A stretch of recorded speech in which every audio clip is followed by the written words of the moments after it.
Bonsoir à vous la team, j'espère que vous allez bien. Donc on va débriefer ce match pour cette 31e journée de Ligue 1. Le PSG contre Lens au Parc des Princes par une victoire 3-1, par une réalisation de Messi, par une réalisation d'Mbappé et de Vitinha, qui est son premier but. Il a mis une très très bonne frappe, franchement, voilà, rien à dire sur ça. Et Frankowski, c'est ça? Frankowski, c'est lui qui a marqué le penalty. Malheureusement, voilà, on aurait pu faire un clean sheet par une erreur de manque de concentration de la part de Fabien Ruiz, qui a amené à un but. On aurait pu finir avec un clean sheet, c'est dommage. Bon, c'est pas grave. On va retenir la victoire. On a réussi à battre nos dauphins, qui sont vraiment l'équipe la plus compliquée à jouer en Ligue 1 cette saison. Donc c'est vraiment très très compliqué. Heureusement, on a pu s'imposer malgré que Lens, ils ont fini à 10. Ok, ils étaient en infériorité numérique. On a quand même pu s'imposer, mais bon, je pense que si ça avait été 11 contre 11, ça allait pas être le même match. Mais bon, on va quand même retenir le positif. Le PSG a gagné par un très très bon Mbappé, par un très très bon Messi qui ont pu contribuer justement à cette victoire-là. Des combinaisons, la passe d'Mbappé, franchement, la talonnade derrière, la combinaison avec Messi dans le but, dans le troisième but, et pareil pour le premier but. Par rapport à Mbappé et Messi, franchement, il y a une très bonne connexion. Quand je vous ai dit, les gars, que le problème, c'est pas Messi, ça, je vous l'avais déjà dit, le problème. Là, l'équipe, elle a été mise dans des bonnes conditions. Ça fait depuis Marseille, en match de Ligue 1, que j'ai pas vu le PSG jouer de cette manière-là. Et ça, c'est vraiment significatif. C'est vraiment indicatif que le problème, ce n'est pas le manque, ce n'est pas le fait que Messi soit là. Ça n'a rien à voir. Le problème ici, c'est un manque de cohésion. Le fait qu'il y ait un manque de collectif, le fait qu'il y ait un manque de collectif, le fait qu'il y ait un problème dans tout ça, qui fait que le PSG, certains joueurs ont du mal à s'acclimater. Et ça, je l'avais cité depuis très très longtemps. Et ça, c'est une réalité. Maintenant, il faut qu'on vise où sont les vrais problèmes. Parce que pour moi, il faut quand même se préparer à la saison qui arrive. Et voilà, il y a quand même des choses à voir. Mais avant de parler de ça, on va parler de ça en fin de vidéo. Mais dans l'ensemble, j'ai trouvé le milieu de terrain aussi qui a été plutôt très bon. Vraiment très très bon. En réalité, on croyait que c'était un 3-5-2, mais c'était un 4-4 de losange. Avec Danilo qui était en rôle de 6 et des fois il avait un rôle de défenseur central. Entre guillemets, des fois il montait. Donc en réalité, c'était plus un 4-4 de losange. Et ça, j'en avais parlé dans mon débrief. Rappelez-vous que j'avais dit qu'il fallait que Danilo soit en tant que 6 et pas en tant que défenseur central. Il faut qu'il arrête son système à 3, justement pour amener plus de densité, plus de récupération. Parce que Vitinha, Fabien Ruiz et tout, c'est pas leur point fort, la récupération. Et justement, le fait que Danilo, il a été très haut, des fois c'était Marquinhos qui montait, ça permettait d'avoir un équilibre au milieu de terrain sur l'aspect défensif. Donc ça va, on a tenu, bon, malgré qu'on a reçu un but. Et les latéraux, pareil, les latéraux, ils ont fait un bon match, malgré que défensivement, voilà, quand même, il y a des choses encore à régler de la part de ces latéraux-là, parce qu'on laisse beaucoup des joueurs partir dans le dos. Voilà, par exemple, Mendes, sur le penalty qui a été causé, il a été sur le corner qui a amené ensuite au penalty, il a été un peu à l'origine. Pourquoi? Parce que ils sont pas attentifs. Il y a un manque de concentration, on prend pas le bon joueur au marquage, et donc ça laisse des ouvertures. Mais sinon, voilà, on va retirer du positif. Mais moi, ce que je reproche à Galtier, c'est ne pas avoir fait jouer les jeunes. Là, c'est l'occasion de faire jouer Garbi. Là, ta victoire, elle est large. Fais jouer les jeunes. Garbi, fais-le jouer. Fais jouer Garbi, il va faire jouer Ousni, fais les jeux un moment. C'est pas des figurants dans le club, à ce que je cherche. Ils sont payés, ils sont là, ils ont un très très bon niveau. Même Baudemer, il le dit, hein, Ousni, il a un très très bon niveau. Pour son âge, c'est quelqu'un qui est très mature dans le jeu.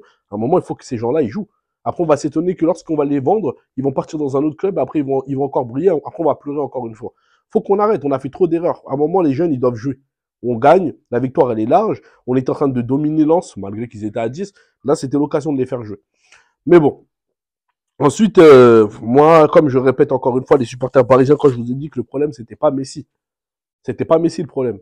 C'était pas Messi. Le problème, c'est un manque de cohésion de groupe, un manque de jeu. Regarde là, on voit que le PSG ont été beaucoup plus libérés, mais Messi a été plus fort. Il a permis justement à deux actions qu'on a amené un but. Mbappé, pareil. Mbappé, il a été plus fort. Pourquoi?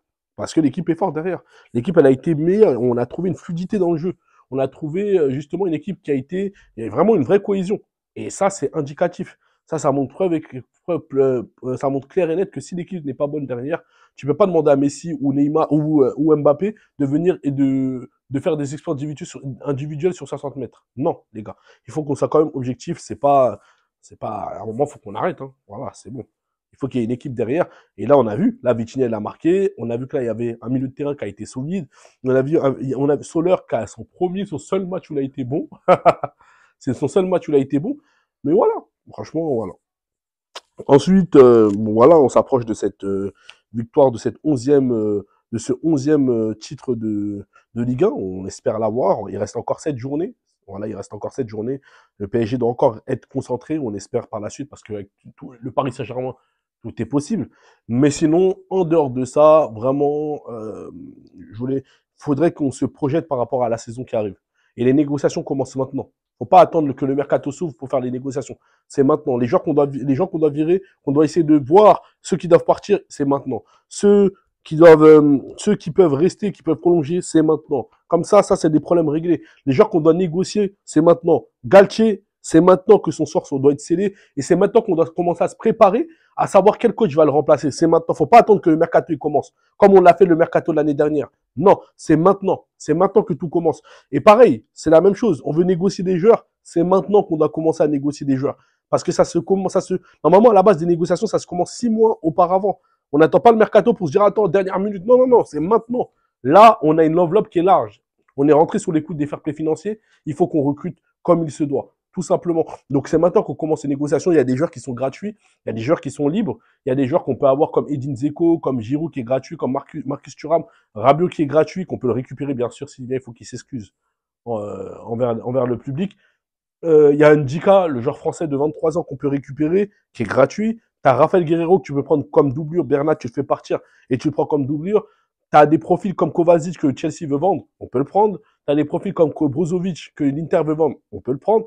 Il y a plein de profils qu'on peut prendre. Tu as Xavi Simons, tu as Ousmane Dembélé, sa clause elle est à 50 millions d'euros. Tu as plein de joueurs que le PSG peut prendre actuellement. Ils ont intérêt à vite se positionner. Tu as Kefren Thuram aussi, que tu peux récupérer, qui est super bon avec Nice, on peut le récupérer. Mais voilà, là, il faut commencer à faire le ménage dès maintenant. C'est maintenant que tu commences à tout préparer pour l'année qui arrive. Faut pas attendre le jour que le mercato commence pour commencer à faire ça. C'est maintenant, clair et net. Là, on sait que c'est quasi acté la Ligue 1. Donc maintenant, puisque c'est quasi acté, on doit commencer à se préparer. Et pour moi aussi, pareil, Campos, il doit partir. Campos, c'est la même chose. Lui aussi, il faut commencer à songer à le voir pour qu'il puisse partir et qu'on puisse repartir de nouveau parce qu'encore, il va encore prendre des joueurs, prendre des commissions derrière. Non, non, non, ça suffit. Ok. Donc voilà, on a fait le tour de tout. Et oui, je voulais me prononcer par rapport à l'histoire de Galtier. J'ai pas pu avoir le temps. Ok, je l'ai fait sur TikTok. D'ailleurs, abonnez-vous à ma page TikTok, Twitch, Instagram, tous les réseaux sociaux. Et tous les liens seront dans la description.